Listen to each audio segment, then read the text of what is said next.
Together. और जो neuron है क्योंकि वो नर्वस सिस्टम का बेसिक पार्ट है, तो बेसिक हमारा जो भी न्यूरॉन या नर्वस सिस्टम का काम है that depends on each neuron that is a part of a nervous system. और क्या काम है हमारे न्यूरॉन्स का? टू ट्रांसमिट इंफॉर्मेशन, इंफॉर्मेशन को भेजना, इंफॉर्मेशन को रिसीव करना, मूव करना, प्रोसेस करना। अगर न्यूरॉन्स ना हो तो पता नहीं क्या हो, हम लोग हो ही ना शायद, बिकॉज हमें पता है कि एक सिंपल सी एक्टिविटी में भी आपके millions of neurons, hundreds of neurons, thousands of neurons involved हैं. Even if I have to pick up this bottle, open the lid and gulp down a sip of water, lots of neural activities are occurring. Even when you are looking at me or doing this, lots of neural activity. हमें पता भी नहीं चलता, auto mode पे चलता है. How? Because हमारे पास कम से कम 3 तरह के न्यूरॉन्स होते हैं. कौन से 3 तरह के सुने कोई नाम?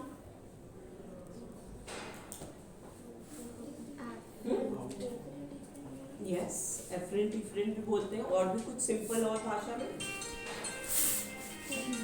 Sensory neurons, motor neurons and inter neurons. हम 3 ये आपने कॉमन भी सुना होगा. सेंसरी जिसको कि एफरेंट AFFERENT भी बोला जाता है, एंड मोटर्स जिसको आप efferent with starting with an E भी बोलते हैं.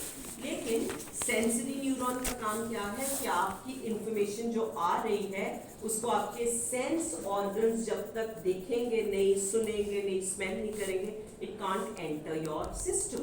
दे आर द रिसीविंग न्यूरॉन्स. आप किसी के घर, किसी की शादी पे जाओ, जो शुरू में खड़े होते हैं आइए जी हाथ जोड़ के, वो आपके सेंसरी न्यूरॉन्स हैं. तो जब तक मेरे सेंसरी न्यूरॉन्स काम नहीं कर रहे तब तक आप देखोगे आपका कोई information is not welcome. That is why अगर मुझे जुकाम है और मेरा नाक काम नहीं कर रहा, आप कोई भी मेरा फेवरेट पकवान या परफ्यूम यहाँ ला के रख दें, maybe I can't smell it, क्योंकि मेरे ये वाले receptor neurons, sensory neurons, efferent neurons, उनका भी काम नहीं चल रहा. और ये अगर मैसेज लेके जाएंगे तभी आगे कोई काम होगा. तो आपके सेंसरी न्यूरॉन्स इंफॉर्मेशन रिसीव करते हैं, उसको उनको भेजना होता है ब्रेन को और स्पाइनल कॉर्ड को, जो आपकी इंफॉर्मेशन को क्या करना है आगे, उसका क्या होना है, वो वही डिसाइड करते हैं. तो स्पाइनल कॉर्ड या ब्रेन तक ले जाने वाले न्यूरॉन्स को आप कहते हैं इंटर न्यूरॉन. क्योंकि एक सेंसरी न्यूरॉन ये तो नहीं कर सकता कि अभी मैंने कोई चीज़ देखी, इंफॉर्मेशन ली और वो उस इंफॉर्मेशन को वहीं छोड़ के आगे चला जाएगा. वो आगे डीले करता भेजता जाता है. कुछ हद तक आपके सेंसरी न्यूरॉन्स इन्वॉल्व होते हैं, फिर जल्दी ही इंटर न्यूरॉन्स ओवरटेक कर देते हैं. वो सेंसरी न्यूरॉन्स को कहते हैं आगे का काम हम चलाएंगे, तुम अभी भी आगे ध्यान रखो, सेंस मोर और इंफॉर्मेशन रिसीव करो. तो आपके इंटर न्यूरॉन्स मैसेज लेते हैं, ब्रेन के पास जाते हैं और ब्रेन को बताते हैं कि ये इंफॉर्मेशन आई है. ब्रेन इंटरप्रेट करता है. अगर कोई विजुअल स्टिमुलस है तो आपका शायद ऑक्सीपिटल लोब के पास मैसेज आएगा, यहाँ पर कुछ न्यूरल एक्टिविटी होगी और ये कहेंगे कि अच्छा ये पर्टिकुलर चीज़ जो आपको दिख रही है ये लाल कलर का फोन है फॉर एग्जाम्पल. सो जैसे ये बात आएगी तो ये अब इंटर न्यूरॉन यहाँ से चलते हैं और जल्दी ही उनसे टेक ओवर कर लेते हैं आपके मोटर न्यूरॉन्स या इफरेंट न्यूरॉन्स, जो उस इंफॉर्मेशन का क्या एक्शन होना है वो आगे हमें बताते हैं. It's like a relay race. It's like a collaborative effort that occurs between sensory, inter, and motor neurons. At any given time, there are millions of 3 of these neurons that are actively working for us to make sense of our world. जो हमारे सामने हो रहा है, that is thanks to this neural activity. So neurons एक part of our body, एक part of our system से information को लेके जाते हैं दूसरे पार्ट तक. अगर न्यूरॉन्स ना हो तो हम शायद अपनी दुनिया में किसी चीज़ को ना समझ पाएं. सो जो डिफरेंट टाइप्स ऑफ न्यूरॉन्स हैं, we have just spoken about them, but before that let's look at the structure of neuron. Very basic. ये सिर्फ आपने BA2 में ही नहीं, शायद 8th और 9th में भी नर्वस सिस्टम में पहली बार डिटेल में पढ़ा होगा, तब भी आप इधर लेटरली आगे पीछे. बट यहीं पर एक और ऐसा ही न्यूरॉन शुरू हो जाता है, तो यहाँ पहला सिनेप्स क्रिएट हो जाता है. सो एक न्यूरॉन के आसपास ढेर सारे सिनेप्सेस, ढेर सारे न्यूरॉन्स होते हैं. न्यूरॉन का मेन पार्ट्स क्या है? This is a cell body as it is called. इसके बीच में आपके होता है न्यूक्लियस, जिसमें मेन सा जब हम कल एनिमेशन देखेंगे आपको वापस आपकी बायोलॉजी क्लास में लेके जाएंगे. Mitochondria, endoplasmic reticulum, Golgi apparatus, सब चीज़ें जो आपके सेल में काम करते हैं, all of that is available here in the nucleus. Genetic material आपका न्यूक्लियस में होता है। इसके बाद आपकी ये वाली जो ऐसे छोटे छोटे थ्रेड लाइक स्ट्रक्चर जो सेल बॉडी के साथ अटैच्ड होते हैं, इनको आप कहते हैं डेंड्राइट्स, राइट। एंड देन यहाँ से आपकी सेल बॉडी का आपकी सेल बॉडी में से एक प्रोट्रूजन है which starts running into the axon. Axon is a little cylindrical kind of structure जिससे आपका मैसेज पास होना है, और ये जो axon है ये एंड होता है into these again thread like structures जिनको आप this part is called axon terminal. ये भी डेंड्राइट्स होते हैं but of course they are at the axon terminal, बिल्कुल एंड और स्टार्ट इनका एक तरह से आपका डेंड्राइट्स के साथ होता है। देन आपका जो न्यूरॉन की ये सेल एक्सॉन है, इसके ऊपर कई दफा ये एक माइलिन शीथ लगी होती है, या ये बनती है खास तरह के सेल्स से जो कि श्वान सेल्स कहलाते हैं, और हर एक माइलिन शीथ के बीच में ये एक छोटा सा आपको एक्सॉन का अनकवर्ड अनइंसुलेटेड पार्ट नजर आता है जिनको नोड्स ऑफ राउंड वायर कहते हैं, राइट। RANVIER स्पेलिंग रणवीर बिल्कुल मत लिखना। माइलिन शीथ का फायदा क्या होता है कि आपकी इंफॉर्मेशन को काफी ज्यादा स्टोर करके रखती है, झट से इसको भेज सकती है। फॉर एग्जाम्पल कोई इमरजेंसी है, एकदम मैंने किसी गर्म चीज को छुआ है, तो क्या होगा, मेरे सेंसरी न्यूरॉन्स, हाँ जी बेटा, जैसे आपने किसी फॉर एग्जाम्पल किसी गर्म चीज को छुआ, अब मैं ये तो नहीं वेट कर सकती, हालांकि हर न्यूरल एक्टिविटी बड़ी जल्दी से करते हैं, but I can't really wait endlessly कि अब देखती हूँ मेरे मोटर न्यूरॉन क्या संदेशा लेके आते हैं। वी नो के मोटर न्यूरॉन संदेशा तो लेके आते हैं, but they are so quick. आपका जैसे सेंसरी न्यूरॉन्स एक गरम एक्सट्रीम हीट पेनफुल चीज एक्सपीरियंस की हम एकदम से विड्रॉ कर लेते हैं so quickly that we call it a reflexive response, कि आपको पता भी नहीं चलता कि हमने हाथ लगाया और साथ ही हटा दिया। बट एक्चुअली वो जो प्रोसेस होता है जिसमें खास करके हार्म इन्वॉल्व होता है, पेन इन्वॉल्व होती है, आपका जो न्यूरॉन का मैसेज जो यहाँ से आएगा वो basically in nodes of round wire के ऊपर जंप कर करके आना शुरू हो जाता है, जिस कारण वो जो फासला उसे अदरवाइज ऐसे इतना पार करना था तो वो और जल्दी जल्दी एक्सॉन के थ्रू मैसेज पास करता है। टर्मिनल बटन के पास या टर्मिनल एक्सॉन के पास आके यहाँ डेंड्राइट्स के ऊपर कुछ इनको बताता है कि ये मैसेज, और अगला न्यूरॉन वो मैसेज लेके चल पड़ता है। पर यहाँ पर क्या घटता है सिनेप्स पे, वो सबसे इम्पोर्टेंट चीज है। कब क्यों ऐसा होता है कभी कभी कि आपको ऐसे लगता है कि मैसेज एक जगह से दूसरे पे पास ही नहीं होता, एक न्यूरॉन से दूसरे पे कभी कभी नहीं पास होता।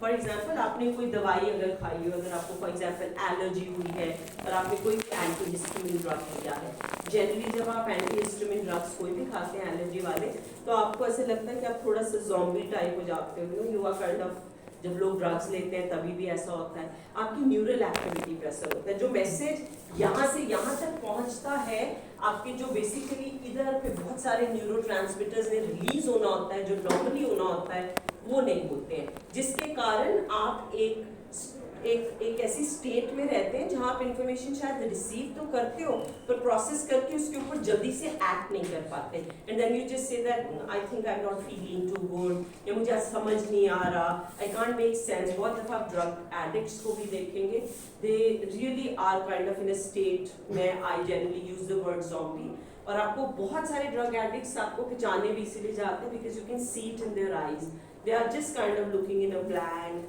and they are not responsive to anything that you are saying.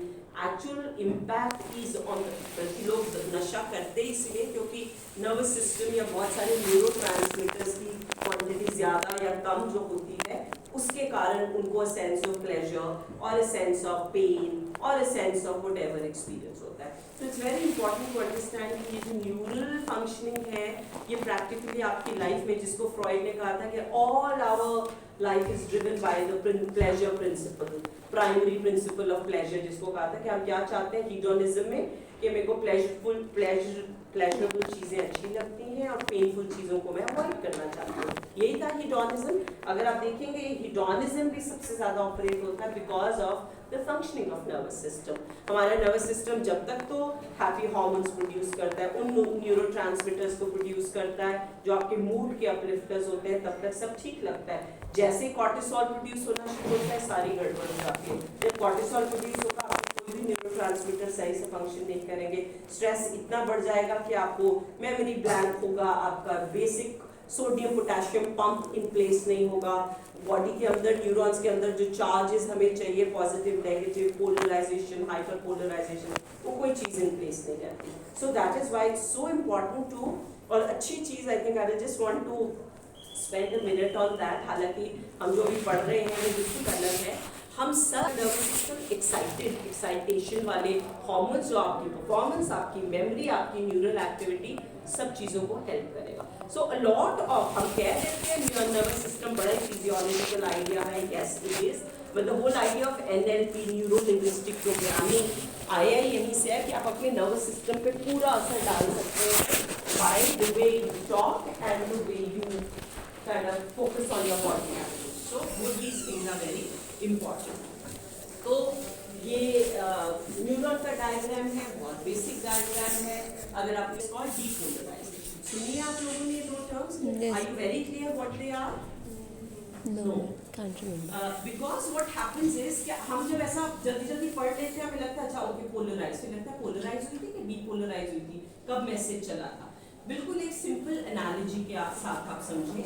आप अगर एक पार्क में गए, आप नई जगह कहीं शिफ्ट हुए हैं, you gone for your morning jogging और आपके घर के नज़दीक कोई एक पार्क है. आपने एक, आप बिल्कुल स्ट्रेंजर है वहाँ, पहली बार है, you don't know anyone, right. आपने एक राउंड मारा, 2 राउंड वहाँ मारे पार्क के, and then let's say you just want to rest for a while. तो वहाँ जो बेंच लगा हुआ है आप जाके उसके ऊपर बैठ गए, या वहाँ पे ऑलरेडी उस बेंच पे कोई बैठा हुआ है और आप वहाँ पर जाके अब बैठे हैं उसी बेंच पे. तो आप कहाँ बैठेंगे? मोस्ट लाइकली अगर ये बेंच है और एक बंदा यहाँ बैठा हुआ है तो आप जाके क्या उसके साथ चिपक के बैठ जाओगे? हेलो है ना. हम हमेशा at the other end distance बनाते हैं. When there is no interaction there always is distance, right. So ये कि वो बंदा एक पोल पे बैठा और आप दूसरे पोल पे बैठे, उसको कह देते हैं this is a polarized state, hyper polarized rather, कि वो एक एंड पे और मैं एक एंड पे, राइट. तो जब तक कोई इंटरेक्शन नहीं होती we are hyper polarized. We will sit there, we will acknowledge शायद कि कोई बंदा बैठा है, but most likely कोई बातचीत नहीं हम करेंगे, साइड भी नहीं देखते. बहुत दफा भी avoid looking at new people. But let's say आप दूसरे दिन गए, तीसरे दिन गए, चौथे दिन गए, तो you will at least smile at them. अगली बारी जब आप उसी बेंच पे लगभग आप यू विल रियलाइज कि हम इकट्ठे जॉब कर रहे हैं, फिर हम इकट्ठे एक जगह रेस्ट कर रहे हैं, तो आप थोड़ा सा अगली बारी जब बैठोगे तो इतनी अपने कोने पकड़ के नहीं बैठोगे बेंच के. You will kind of sit more comfortably and let's say 5 7 8 बाकी of course depends on your personality. Maybe दूसरे तीसरे दिन ही आप अगर जल्दी से दोस्त बना लेते हो तो आप जल्दी ही उनके साथ बातचीत कर लोगे, फोन नंबर एक्सचेंज कर लेंगे. एंड जेंडर आपस में इंटरेक्शन होने लग जाती है तो वो डीपोलराइज हो जाती है. डीपोलराइज का मतलब अगली बार आप दोनों जब बैठेंगे तो रिलेटिवली क्लोजर बैठेंगे. You will talk about some common things, काम कैसा चल रहा है, बच्चे कैसे कर रहे हैं, whatever your age and your interests are. So that means हम जब इंटरेक्शन होती है तब हाइपर पोलराइज स्टेट बदल जाती है डीपोलराइज में, और उस वक्त लोगों के आपस में बातचीत शुरू हो जाती है. ऐसे कुछ न्यूरॉन में होता है जिसको आप रेस्टिंग पोटेंशियल कहते हैं. रेस्टिंग का मतलब बेसिकली होता है हाइपर पोलराइज, कि अंदर नेगेटिव आयन है, बाहर पॉजिटिव आयन है. पॉजिटिव वाला कहता है मैं ज्यादा पॉजिटिव हूँ, नेगेटिव वाला कहता है मैं नेगेटिव हूँ but I like my self. तो दोनों आपस में कोई बातचीत नहीं कर रहे, कोई इंटरेक्शन नहीं है. फिर कुछ ऐसा घटता है, कोई इलेक्ट्रोकेमिकल चेंजेस जो हम कह रहे हैं वो जैसी घटती हैं तो उस एक्सॉन की जो मेम्ब्रेन होती है, जो भी हमने डायग्राम में एक्सॉन देखा है, उसमें कुछ ऐसे चैनल्स खुलते हैं कि बाहर वाले आयंस अंदर आना शुरू होते हैं और अंदर वाले बाहर आते हैं. Will have a look at that कि सोडियम और पोटेशियम किस तरह मूव करते हैं. अब वो स्टेट जो अंदर वाली ज्यादा नेगेटिव, बाहर वाली पॉजिटिव थी, वो उलट होने लग जाते हैं. अब इंटरेक्शन हुई, मेम्ब्रेन डीपोलराइज हो गई क्योंकि पॉजिटिव आयंस अंदर आएंगे, अंदर भी कुछ पॉजिटिविटी आने लग गई. Now they started knowing each other. तो अब जब मेम्ब्रेन डीपोलराइज होगी तब वो मैसेज जो है वो एक्सॉन से यहाँ से करके अक्रॉस द एक्सॉन या लेंथ ऑफ एक्सॉन आगे जाएगा और टर्मिनल बटन तक पहुंचेगा. और ये गतिविधि हर न्यूरॉन पे होएगी, और जब कोई इमरजेंसी होगी आप देखेंगे ये मैसेजेस इतनी क्विकली जाएंगे एक से दूसरे पे कि हम झटपट से उसके ऊपर रिएक्ट करने लग जाते हैं। So it's very important to remember कि कभी भी जब न्यूरॉन अपने रेस्टिंग स्टेट में होता है it is always negatively charged inside than outside. जैसे हम कभी कभी कहते हैं ना, I am a negative thinker, I am just giving you small ways to remember it. हमारे अंदर कई दफा नेगेटिविटी ज्यादा होती है, तो जो एक्सॉन है जब वो रेस्टिंग पोटेंशियल में है, जब वो डीपोलराइज्ड है तो उसके अंदर नेगेटिव है और बाहर पॉजिटिव है रेलेटिवली। तो सेल अब तब तक फायर नहीं करेगा जब तक कि ये नेगेटिव स्टेट या ये जो नेगेटिव उसकी अंदर की पोटेंसी है या चार्ज है वो चेंज नहीं होगा। जैसे ही सेल फायर करेगा, फायर मतलब जैसे ये डीपोलराइज होगा उस वक्त क्या होना शुरू हो गया, पॉजिटिव आयंस बाहर से अंदर आएंगे। जब पॉजिटिव आयंस अंदर आएंगे तो न्यूरॉन के अंदर ज्यादा पॉजिटिविटी भर जाएगी सोचो से। लेकिन एक बार जब वो पॉजिटिव आयंस अंदर घुस गए उनको एक बेसिक मिनिमम लेवल तक पहुंचना जरूरी है जिसको हम थ्रेशोल्ड कहते हैं। जैसे ही वो थ्रेशोल्ड रीच हो गया एकदम से न्यूरॉन फायर करेगा। फायर का मतलब मैसेज आगे भेजना शुरू कर देगा, और आगे हर न्यूरॉन में यही चेंजेस होते होते आपका मैसेज आपकी एक सेंसरी रिसेप्टर से लेके दूसरे आगे कहीं तक भी पहुंचेगा, जो भी आपका मोटर न्यूरॉन मैसेज को लेके आएगा वहां तक जाएगा।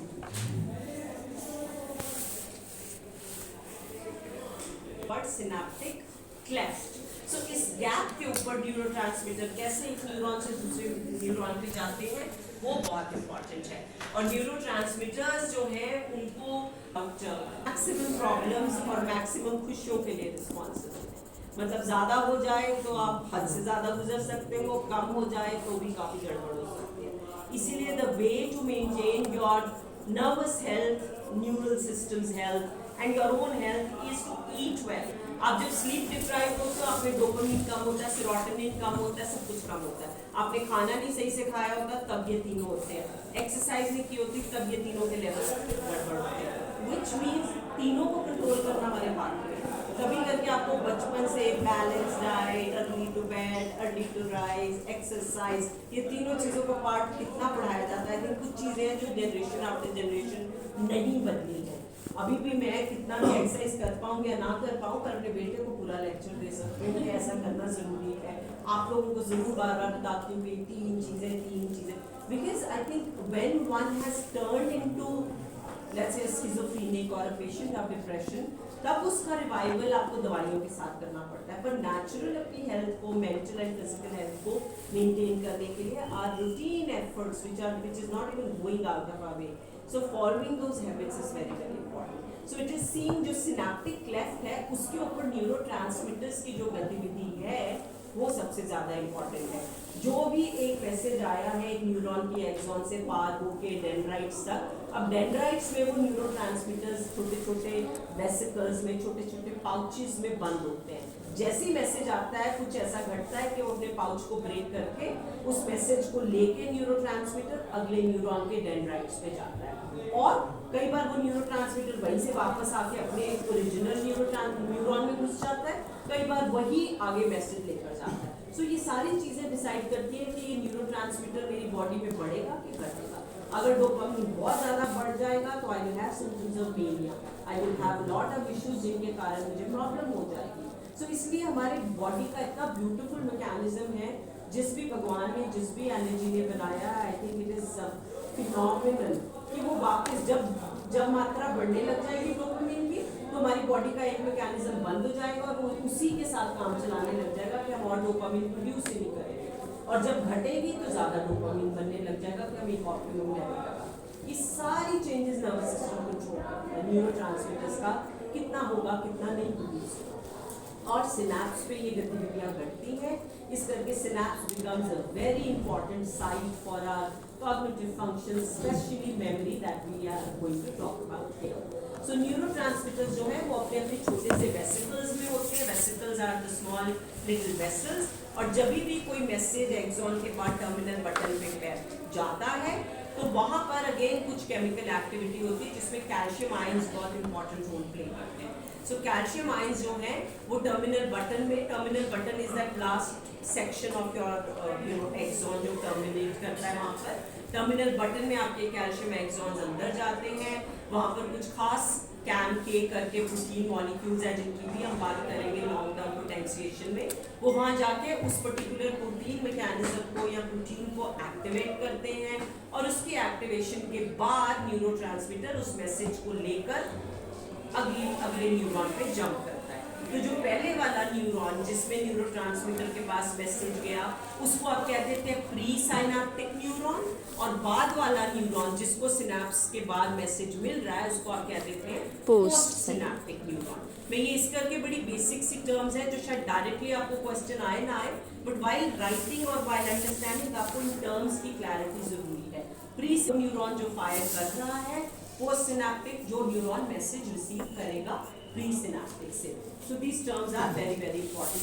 This slide only talks about what is pre-synaptic. जब next year में gestalt therapy या phenomenological models करेंगे, even Adler पढ़ेंगे, बड़ी important interesting techniques करी जाती है जिसमें से एक ये होता है जिसको आप कहते हो टेक्निकली उसे बोला गया spitting in the client soup. Spitting in the client soup का मतलब कोई कुछ सूप पीने लगा है बड़े स्वाद लेके आप उसमें थूक दो, है ना, ऐसे मुंह बन रहा है। क्यों? बहुत दफा लोग क्या करते हैं, ये कहते रहते हैं कि वो बेचारी मैं पहले तो मेरी जीन्स खराब थे, फिर मेरी पेरेंटिंग अच्छी हुई, मैंने जॉब करने की कोशिश की but then I could not, then I got married to a man, he is an alcoholic, I have always been bad, I can't go, he doesn't do anything, I have to ask my relatives for money. हर वक्त these are case studies जहाँ पे कुछ ऐसी patients like this lady, she kept complaining about everything in her life and spitting in that client soup। क्या होगा इसमें कि एक जगह थेरेपिस्ट ने उसको बोल दिया but then you must be getting a lot of help from people that normally a person would not if she didn't have an alcoholic husband, so she was kind of caught। हम ये जब game खेलते हैं ना victimhood की, उसमें हमें लोगों से सेकेंडरी गेम्स मिलने लग जाते हैं, सिंपैथी। अच्छा मैं इसको कुछ नहीं कहूँगी, ये बेचारी तो पहले परेशान है, इसको नहीं बोलूँगी। हमें पता नहीं चलता कि हम कैसे खुद भी मैनिपुलेट हो रहे होते हैं, दूसरों को भी करते हैं अपनी इसके द्वारा। जब कभी आप फॉर एग्जांपल कोई सबमिशन में लेट होते हो, आप कभी नहीं कहोगे कि आप मैंने पूरा हफ्ता मस्ती कर लिया, मैंने नहीं करी। हम क्या कहते हैं, we always start giving reasons